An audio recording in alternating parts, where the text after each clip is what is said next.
Handicapper Steve here, handicapping the racing from Saratoga Racecourse here on Saturday. It is the 5th of August 2023. Gonna look at the stakes races here on Whitney Day from the spa, but before I get on to that, remember to please follow me on Twitter at Horse Racing Kid 5 for more selections for race courses around the world, and I mean it around the world. Join me tomorrow for my Deauville preview, an excellent Group 1 there tomorrow and all throughout August on Sundays at Deauville, so hopefully you check that out. But today's the second biggest day of the summer, I think, from Saratoga. It's Whitney Day. It's a good card. The only problem is we've had biblical proportions of rain on Friday, it seemed, at Saratoga, to the point of they had to cancel after the Saratoga Oaks yesterday. So this turf course is going to have a lot of moisture in it. If you get my guess, if I have to guess here, most definitely the non-stakes turf races will be off the turf. I think the stakes races will stay on the turf. If there is one race that could be taken off the turf, it will probably be the Troy Stakes, but we'll have to wait and see. We're gonna look at these stakes races 6, 7, 8, 9, and the feature 10th race, which is a very exciting Whitney. Let's get to the 6th event. It is the Troy Stakes. It's a grade 3 event going for a $300,000 purse, race for 4-year-olds and upwards. We have a field of 8 horses going 1,100 meters or 5.5 furlongs in the Mellon Turf Course. Gonna take the 5-horse Grooms of All Business as a top selection. 5-4-1-8 for me in the superfecta. 5-4-1-8 super. Top selection of 5-horse Grooms of All Business. This 4-year-old colt by Vidviz. Jorge Duarte trains. Dylan Davis gets to mount. The horse's most recent outing came the 18th of June at Monmouth. 5 furlongs in the Get Serious Stakes, and the horse won by 3/4 length, and he broke well that day. He tracked all the way around the race course. When he got to the front end, he quickened up a lot, and he kept going. That was a very good, exciting run. Coming here, going to be facing a great mare of Caravel, but I think this horse could get a good tracking trip and, win here today. When these turf courses are very waterlogged, front runners do well, and this horse can get to the front. He probably won't be setting, but he'll be very just stalking, which I think is going to be a good position. 2 back late May at Monmouth, about 5.5 on the law and option 30 claimer. He won by a half a length, and again, a little bit wide, but when he got to the front end from a tracking trip, he took off clear with a very nice 86 buyer. And then at Belmont in early May, 6 furlongs, good widener, turf course, and option 62. He finished second by 2 3/4 lengths. The winner was much the best. This horse was just a little bit wide, and he probably needed the race that day. But coming here, I expect him to run a good race. I'm going to use him. You can throw out the 4-horse Caravel for Brad Cox and Tyler Gaffleone. Basically, since the fall, it's been pretty perfect. It looked like she was decreasing, her ability looked like it went backwards last summer, but she came back to win the Buffalo Franklin County Stakes at Keeneland in the fall, came back to win against the boys at 42-1 in the Breeze Cup Turf Sprint, won the Shakertown, won the Unbridled Sydney, put on a show in the Jaipur with won a career best 102 buyer, or co-career best of 102 buyer. She's been doing everything right here.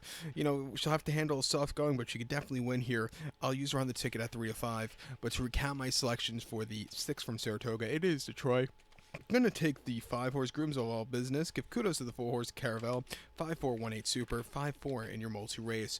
The 7th event from Saratoga now, it is the Lure Stakes. It's going for a $135,000 purse race for 4-year-olds and upwards.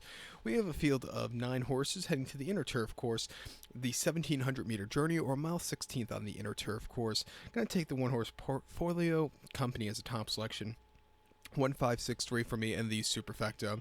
1563 super top selection, the 1-horse Portfolio Company. This 4-year-old gelding by Kitten's Joy. Chad Brown trains. Joel Rosario gets to mount. The horse's most recent outing came the 4th of July at Belmont. Yielding turf course, mile 16th in Widener and Option Lady Claimer, and he won by 2.5 lengths that day. He was drawn a little bit wide that day, but he got good position stalking a pedestrian pace. When he got to the front end, he quickened up, and he got the job done. It was a very good run on demanding grounds. Going to probably run on demanding ground again. Speed favoring course. I expect him to really run another good race here today. 2 back and up 6-2 at Belmont, a mile and 8th on the inner on 27th of May. Another speed favoring course. He won by a half a length that day. He wanted to go. Joel didn't let him go, but he settled well down around the far turn. When Joel finally said go, he took off clear. Another very good race. He is 3 for 2 on this turf course here at Saratoga. He likes running here. The only subpar race came quite a few years ago as a 2-year-old, but won an optional 80 over the mile here last August, quite nicely closing up a mid pack. Then came back to run at Keeneland in the fall, where this horse ran the Byron Station, a very tough race where he ran an okay fourth, and then came back New Year's Day in optional 62 at Gulfstream, finishing second by 3/4 length. Again, stupidly wide, but he just missed with a 90 buyer. Coming here, this horse could definitely win. The 5-horse Speaking Scout for Grand Motion, is getting some clash relief from the Monmouth Stakes. Very tough Monmouth Stakes in Monmouth last month over the mile and eighth, where he finished third by 1/2 lengths that day. He was just a little bit wide, and he needed something more. He was closing up well in the dinner party at Pimlico, but again, he just, could have broke better that day. And then the Maker's Mark, he was facing too tough competition. Way down the class ladder. If he could show a race like he ran in the Hollywood Derby last year, or even the Hawthorne Derby, he could win against these horses. A 9-2, I'll use him in the ticket.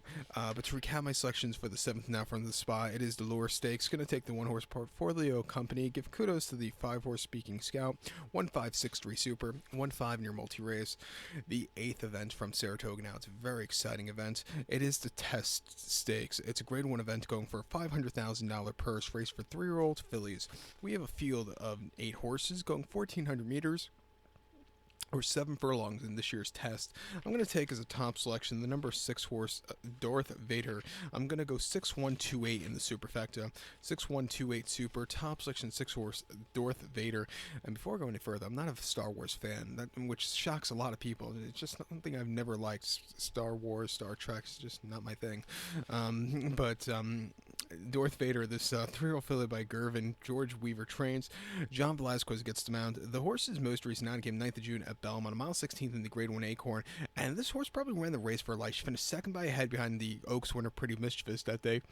She sat back early. She slowly moved her way up. She just missed late from a wide trip, but she ran her heart out coming home with the 95 buyer. You're going to be seeing a strong pace in this one, and I think she could, get the good jump late to win here today and add to the graveyard of favorites with Pretty Mischievous. She wants to go 1 turn. She doesn't want to go 2 turns like she ran in the Breeders' Cup, in the Kentucky Oaks 2 back at Kentucky at Churchill, mile 8th on the 5th of May. She finished 5th by 5 3/4 lengths. She had a wide trip, and she just wasn't comfortable that day. And then in the Gulfstream Park Oaks at Gulfstream over the mile 16th, she finished 4th by 2 1/4 lengths that day. Another wide trip, and she just wasn't staying the trip. She ran terrifically, though, in the Devona Dale over the mile at Gulfstream. Went by 4 3/4 lengths from a tracking trip. She took off driving late. That was a very good run. Training well locally. The George Weaver horses have been really running well, mainly his 2-year-olds, but his barn has been really hot lately. I'm going to give this horse a massive shot on the ticket at 6-1. I think your second likeliest winner is the 1-horse Pretty Mischievous. Cutting back to the 1-turn mile 16th in the Acorn at Belmont on Belmont Stakes Friday, the horse won by a head that day, and she was stupidly wide, but she grinded it out to the wire. That was a very good performance. I was in the grandstand that day. I did not think she was going to win, but she got there in the nick of time. A very good run that day. Prior to that, in the Kentucky Oaks, she won by a neck. Again, stupidly wide posture, but another grinding victory. Nothing bad about that race there. And then in the Fairgrounds Oaks, she should have won. She just didn't break so well, was wide, and she just decreased margin victory late. I do think another horse coming back in trip should suit her well. It wouldn't surprise me. And the 2-horse Clearly Unhinged for Javier Castellano, coming in from the West Coast for Michael McCarthy, was winner in optional 100 at Santino quite nicely by a head on the front end. They tried her in the Santino Oaks before that, where she just wasn't getting 2 turns. But one before that in the main special weight, going 6.5 on the front end. She has stepped up a major class. She has some speed. I'll give her a wise guy, chance on the ticket, but I do think it's a 2-horse race between Darth Vader and Pretty Mischievous. But to recap my selection for the 8th from Saratoga now, it is the Test, going to take the 6-horse Darth Vader, give kudos to the 1-horse Pretty Mischievous, and the 2-horse Clearly Unhinged. 6128 Super, 612 in your multi-race. The co-featured 9th race now from Saratoga, it is the it's the Saratoga Derby Invitational. It's a grade 1 event going for a $600,000 purse, race for 3-year-olds here. We have a field of 9 horses going to the Mellon Turf Course, the 1,900-meter journey, or a mile 3/16 on the Mellon Turf Course. And if they run this race on the main track, it decreases trip to a mile and 1/8, which I find stupid. They've been running, mile 3/16 races at this meeting so far, and they've also been running these the long distance races have been cutting back to a mile and a quarter, because they can't run a mile race or a mile and a quarter on the main track. I just find it weird that if they would run this race on the dirt, they run it in a mile and an eighth, which I just find crazy. But I hope they don't run it on dirt, because you might see like a two horse field in this one. And probably everybody goes to run next week somewhere else. But because it seems like there's so many races for this division lately. But I think this is the best one of it. But my top selection, I'm going to go with the one horse Mondego as a top selection. I'm going to go 1-2-5-7 in the superfecta.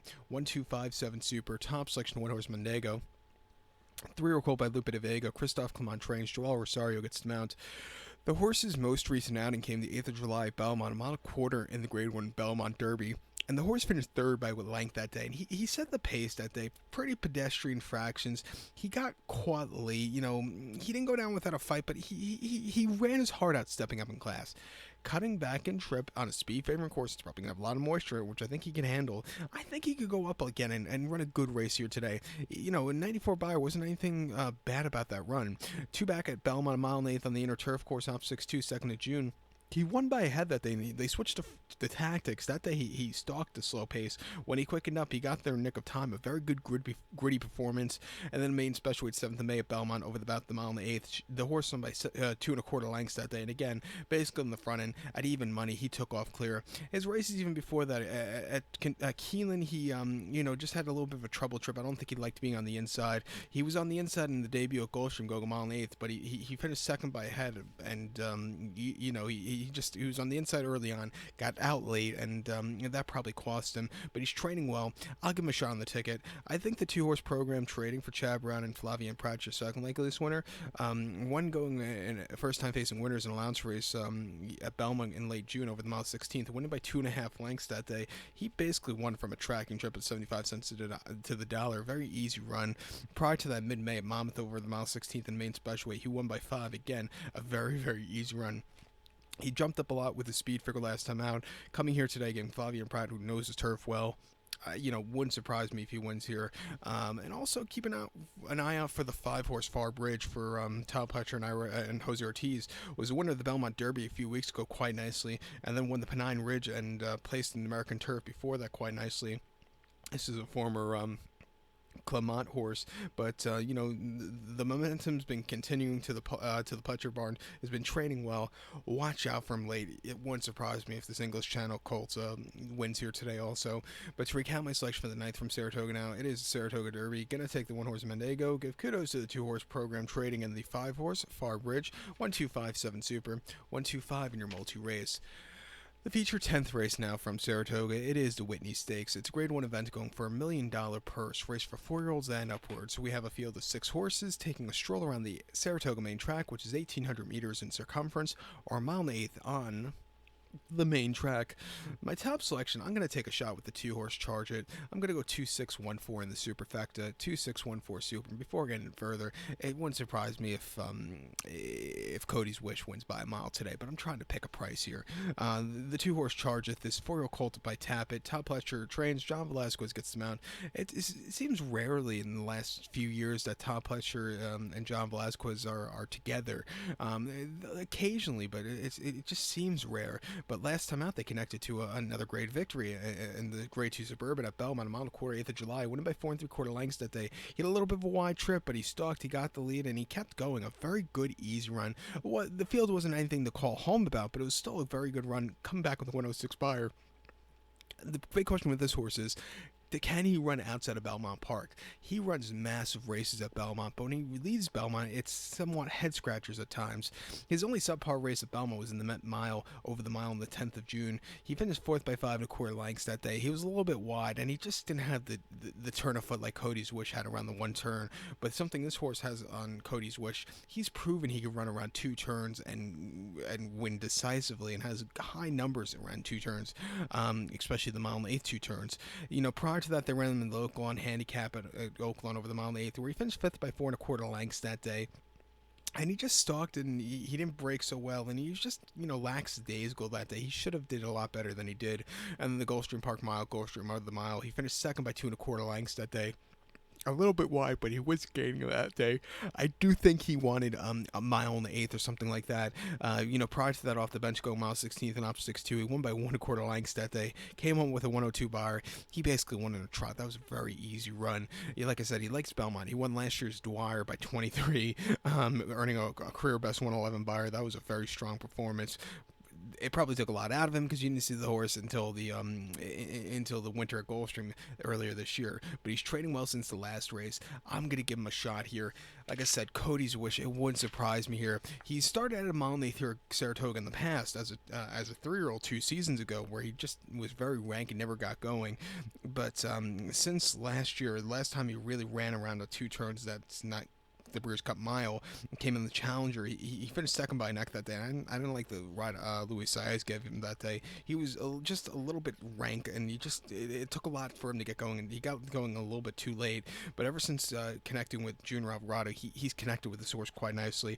They won the Westchester and absolutely saw it going last season. Came back to win the Hanshin, just getting there in nick of time. Won the Forgo, won the Breeders' Cup Mile. If the race is mile 16th, he would have won by open lengths. Won the Churchill Downs Stakes, won the Met Mile by 3 3/4 lengths with a 112 bar, co-career best. He's been getting better and better around a 1 turn. Now they're going to give him a new challenge. Can he go 2 turns? He should get the trip, but it's also Saratoga, graveyard of favorites. He's going to see a lot of trouble here, but he should get a good trip. But like I said, it's just it's a head scratcher. Will he find trouble here today? I would use him on the pick 4. If there's another horse that could slightly upset, it could be the one horse Zandon, but I think this horse might get bent to the ground. He hasn't won since the Bluegrass last year. Came to a very good third in last year's Derby, very good place in the Jim Dandy, very good third in the Travers, very good second in the PA Derby, and then went horribly in the Cigar Mile, where it seemed like everybody and their mother bet him. And then he came back to 2 races this year, a decent place in the Met Mile. He runs quite a few triple-digit buyers or high 90s buyers. He's going to win one of these days. Will he win today? We'll have to wait and see. I would use him on the ticket. Even the 4-horse Last Samurai for Flavian Pratt and Dwayne Lucas. He has races that could possibly win against these horses. Last time on the Stephen Foster, I thought he was just wide and he wasn't with the pace, which on that track at Ellis, you need to be on the front end early on in the season.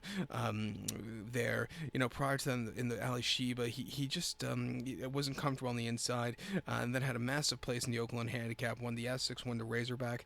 Another question about him is, can he run outside of Oakland? But he has run races that could definitely make him a contender here. At 15-1, I'm gonna go 4 deep here. Either single Cody's Wish or you just go a little deep. I'm gonna go a little deep to see if I can find a price here. But if Cody Wish, like I said, wins by a country mile, I'll applaud him, and he'll probably be your likely favorite for the Breeders' Cup Classic, because that seems like the next step with him.